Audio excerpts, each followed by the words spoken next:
want to say one last thing about variance and bias before checking out the decision tree in depth. And so this model has high bias. Bias is basically the idea that, hey, reality is biased by the model. Okay, like there's bias because it's trying to fit the model. Okay, and high bias means the complexity of the real life data is not being sufficiently captured.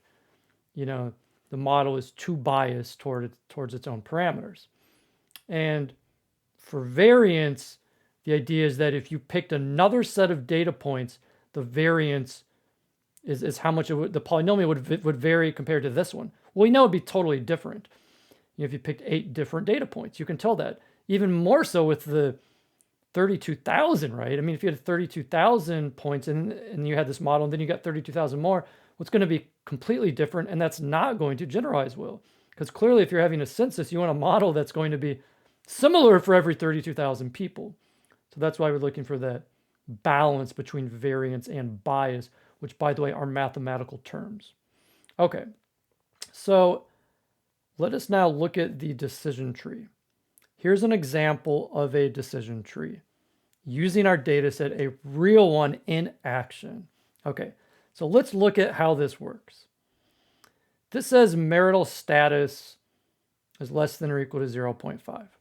Now, marital status is going to be 0 or 1 in the data. So what this is showing us is that we have, how to put it, 24,000 samples here. So this is like the training set. And so 18,000 have, they make less than 50K because less than or equal to, saying 6,000 make more. Okay. For class 0, for less than. So now it's going to split into 2 branches based on whether someone's married or not. So true should be that the statement is true, meaning you get a 0 there, which would mean unmarried, and you end up in this green box. Okay. Well, in the green box, 12,000 of these people, have a class of 0, meaning they don't make less than 50K, and 850 about do. Okay. And it's going to do now. So you could stop the decision tree there and the prediction would be 0. But look at this, they're actually 0 in both cases. So there's another split, and the split on the left side is capital gain. Okay. So it's the decision tree splits the data again into capital gain. And if it's less than or equal to 7,073. Okay. So again, let's look at the 2 branches. The green branch on the left, affirmative, they make less than that. 12,000 of those people do not make more than 50K, and 600 do. So we end up with a prediction of 0 because in this case, the decision tree stops. We've only got 2 levels. Whereas on this side, the right side, look, you've got 217 people do make more than 50K and only 7 don't. So you have an affirmative class of 1. Okay. So in the way to follow this down, if we look at, say, this orange one, you have people who are unmarried who make more than 70,000, well, have more than 70,000 capital gain. And so we give them, say, hey, more than 7,000. Yes, we're going to say yes, class of 1. These people make more than 50K. Okay, and we can see that that's going to be correct for 217 out of the 224 people who fall into that group. So that's pretty good. And if you want to pick like another case, it's interesting that they look at the education numbers. This has been, known as a significant indicator of income. I'm not sure how well the married does because married brings you 2 zeros, but capital gain and education number give us pretty good splits where, I mean, it's not as quite as strong as the capital gain, but we're still seeing, in this case, it looks like a 2.6 to 1.1. It's only so good. Okay. And what you can see here, okay, so if you end up here, what do you have? This one's false. So you have they are married and education is greater than 11.5 years, and the majority of those people do make more than 50K, okay, by a 2.6 to 1.1 ratio.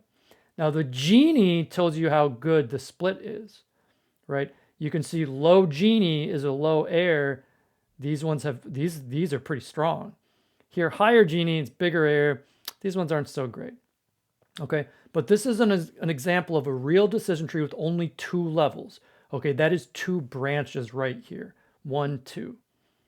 All right. By the way, max depth is the parameter that we will change to make adjustments here. So the idea is this. If you had only 4 data points, 2 splits will get them all, right? If you have 8 data points, you only need 3 splits. So this is why decision trees are prone to overfitting. Okay, so again, right, if you have 1, 2, 3, 4 data points only, you can perfectly split them. This is 4 rows, okay, data point is like a row. If we had 8, twice as many, we'll just do another split, right? And just for a little indicator here, the way the model works is, you know, it tries to go back and find the optimal splits, like it's looking at minimizing the Gini, okay? I don't want to get into the mathematical details of that here, but you know, it's not like randomly splitting, it's trying to find optimal splits. Okay. Kind of like how the linear logistic regression try to find optimal weights. Well, decision trees try to find optimal splits using the errors. Okay, so we have 32,000 rows though. So how many splits do we need to do that? Well, 8 goes to 3, 4 goes to 2. If you had 16 splits, 4 would do it. That's using a log 2. And let me show you just a little math. Show how many splits you need to classify 32,000 rows. You would think it would be a staggering amount, right? But it's, so what it is if you import NumPy as NP, and then you do np.log2, that gives you log base 2, 32,000. Okay, that's going to show the number of splits, almost 15. So what that means is that if we take 2 to the 15th power, we should get about 32,000. Let's check. We do. So about 15 splits will do that for us. And again, like, is it going to do it perfectly? I mean, maybe, maybe not, right? But let me just have a little fun with this to show you, okay? Because it's a big point of emphasis. The parameter that does this is max depth. So this decision tree has a max depth of 2. Okay, it only has 2 splits. Let's see what type of a score we would get there. So let me show you how to do that. We're gonna do it on the same data, okay? So if we do model equals decision tree classifier, not decision classifier, decision tree classifier. So you see how it's a tree right now. It's got like these splits, like these branches. And they're just going to fit it on X and Y and score it on X and Y. But, oh, it's not here. It's actually up here. There are a bunch of default parameters. We're going to look at them. There's a lot. We'll see how many we look at. And max depth of 2 means it's only got those 2 branches like in the image. So now if we score it on the same data, we shouldn't get a perfect score because it can't do that with just 2 splits. I mean, it's conceivable that it could, like if the data was so simple and it was just like, oh look, everybody who has, you know, greater than like 12 years of, or 12 the number for their education and makes capital gain of this makes the more than 50K, but I don't.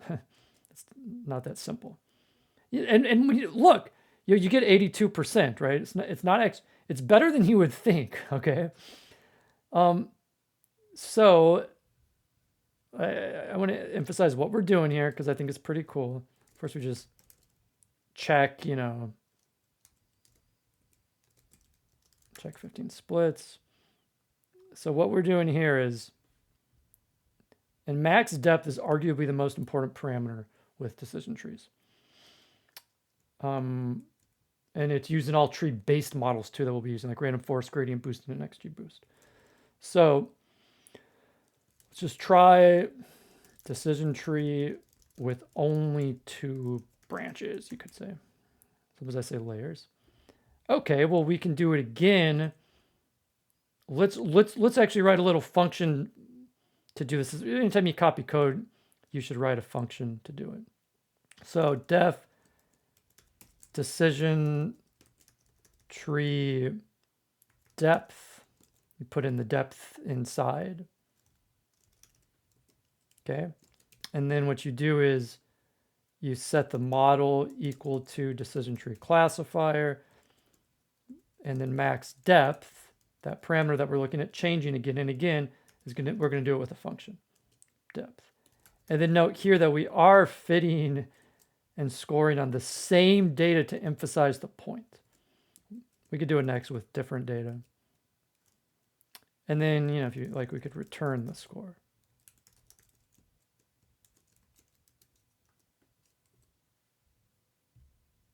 So I just quickly wrote that little function because, I don't want to repeat a bunch of code, but I want to do, so if, what if we have what do we say, 15 we think should be close to perfect?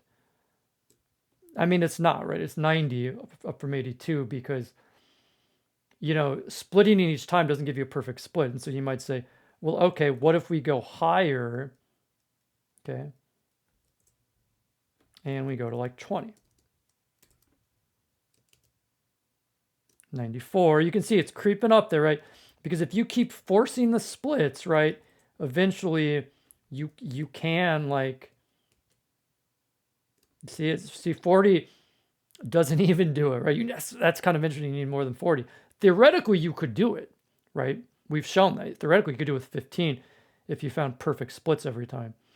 But it shows you that even at 40 doesn't quite get it. How many do we need? It's fun to try to like find it. Like, what's the minimum? I mean, we're getting close. It's already 99. I think 50 will certainly do it. Yeah, that's about what we got before. And I wonder, can that be exceeded? Can you like actually get 1.0 with this? You'll find that in other types of data sets, you can get 1.0 pretty quickly. That's actually the same. So there might be something there that prevents us from getting it exactly. But you can also then look at numbers that are more balanced, right? Because that's the idea of the variance versus bias. Instead of doing like 2, which is hardly any, or 15, which maybe is a lot here, maybe it's better to try like 8. Let's see what we get. Now it's 86%. But, and this is a big but, we've been only doing this on its own, like scoring it against itself, which is not really the way that it's done. Earlier, we got a score of 82% when we allowed it to do unlimited depth. Okay. So what we're going to look at next is actually doing it the right way to fine tune max depth to get the best possible score.